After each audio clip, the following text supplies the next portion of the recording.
साथियों नमस्कार, आप सभी का स्वागत है आपके अपने प्यारे से YouTube चैनल ज्ञान पथ इंस्टीट्यूट में। तो आप सब कैसे हैं? उम्मीद करता हूं आप सभी स्वस्थ होंगे और साथ साथ पढ़ाई कर रहे होंगे। तो प्यारे बच्चों, आज की क्लास में हम लोग जानेंगे प्रदाह प्रक्रिया के बारे में।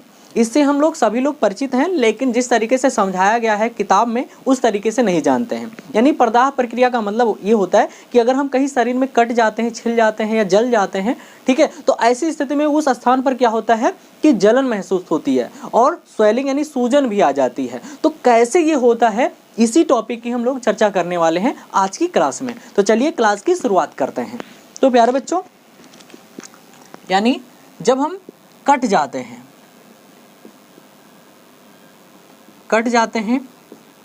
ठीक है, या जल जाते हैं, किसी भी रसायन के द्वारा जल जाते हैं या चोट लग जाती है, ठीक है, तो चोट लग जाती है तो हमारे शरीर का कोई भाग जो होता है वो क्षतिग्रस्त हो जाता है, ठीक है, क्षतिग्रस्त हो जाता है।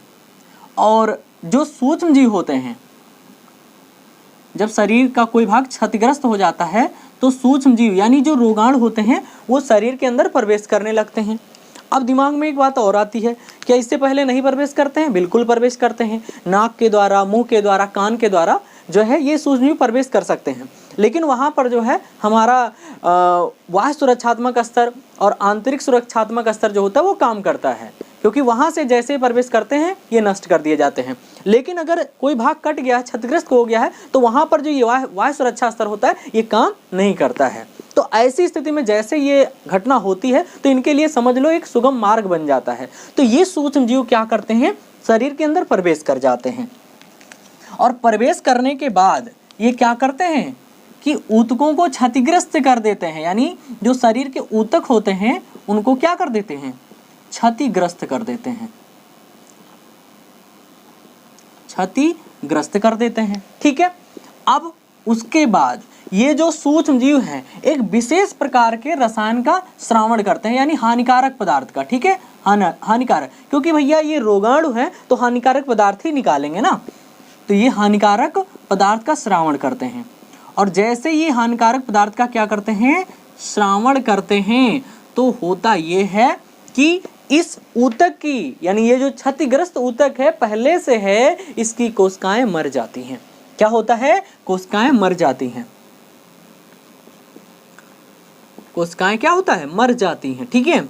अब जब कोशिकाएं मर जाती हैं तो ये मरी हुई कोशिकाएं कुछ कम नहीं है, ठीक है, ये मरी हुई कोशिकाएं जो होती हैं एक विशेष प्रकार के रसायन का स्रावण करती हैं। ध्यान से समझिएगा प्यारे बच्चों, विशेष प्रकार के रसायन का स्रावण करती है, याद रखना। अब ये जो विशेष प्रकार का रसायन है ये किससे स्रावित हो रहा है, मरी हुई कोशिकाओं से स्रावित हो रहा है। अब ये जो मरी हुई कोशिकाएं विशेष प्रकार के रसायन का स्रावण करती हैं, ये जब रसायन स्रावित होता है तो कुछ अजब सी घटना होती है। कौन सी अजब सी घटना होती है? ये होता है यहाँ पर कि कुछ अन्य प्रकार की कोशिकाएं यहाँ पर आकर्षित होती हैं। कौन सी कोशिकाएं? जैसे प्यारे बच्चों यहाँ पर मास्ट कोशिकाएं। कौन सी कोशिकाएं? मास्ट कोशिकाएं, मास्ट कोशिकाएं, ठीक है। इसके साथ साथ रुधिर प्लेटलेट्स, रुधिर प्लेटलेट्स, रुधिर प्लेटलेट्स और बेसोफिल्स, बेसोफिल्स, ये ऐसे पदार्थ हैं, ये भी कुछ कम नहीं है। ये आते हैं, जब ये पदार्थ, ये कोशिकाएं जो है वहां पर आती हैं क्षतिग्रस्त स्थान पर, तो ये क्या करती हैं, एक अलग प्रकार के रसायन का स्रावण करती हैं। यानी ये जिस पदार्थ का, जिस रसायन का स्रावण करती हैं उसको कहा जाता है वाहिका विस्तारक, वाहिका विस्तारक।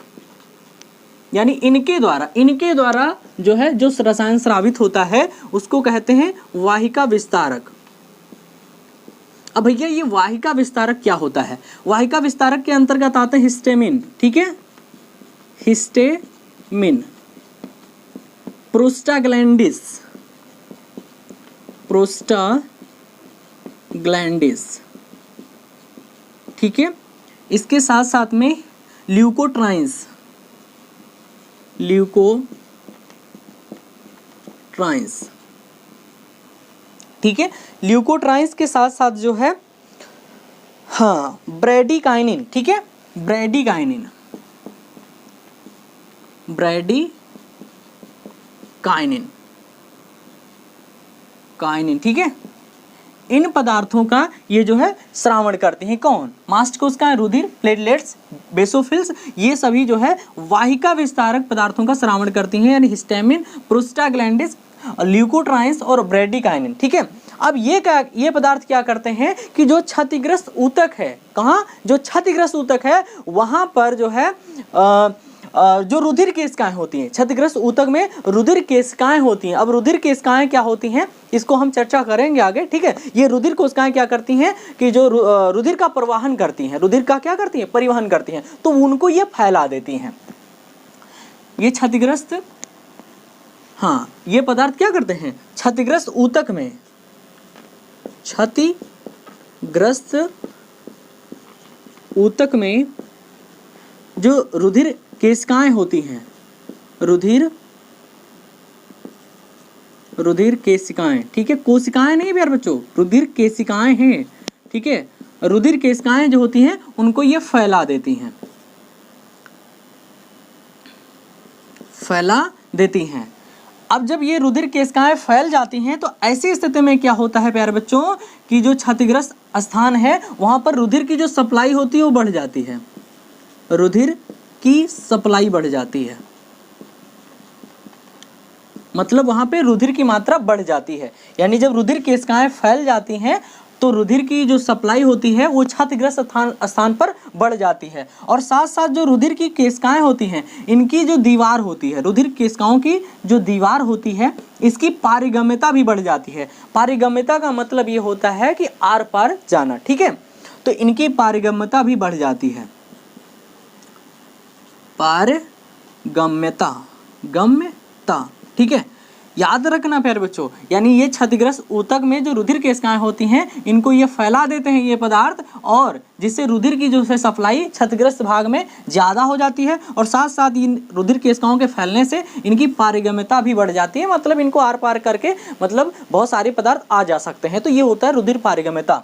तो ऐसी स्थिति में जब इनकी पारगम्यता बढ़ती है तो होता ये है कि क्या होता है प्यारे बच्चों यहाँ पर,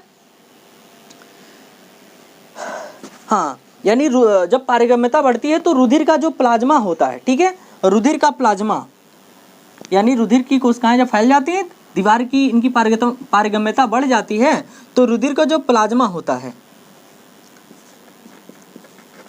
रुधिर का प्लाज्मा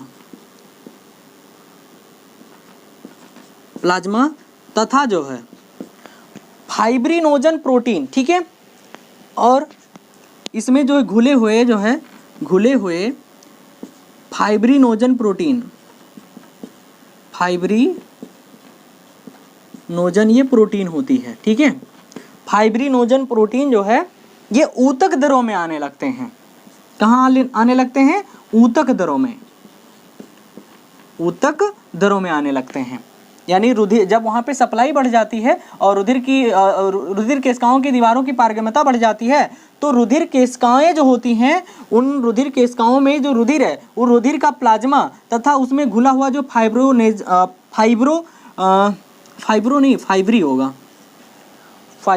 ठीक है, हाँ, फाइब्रिनोजन प्रोटीन जो होता है वो ऊतक दरों में आने लगता है। कहाँ पे आने लगता है? ऊतक दरों में आने लगता है, और ऊतक दरों में आकर ये क्या होता है? इकट्ठा होता है।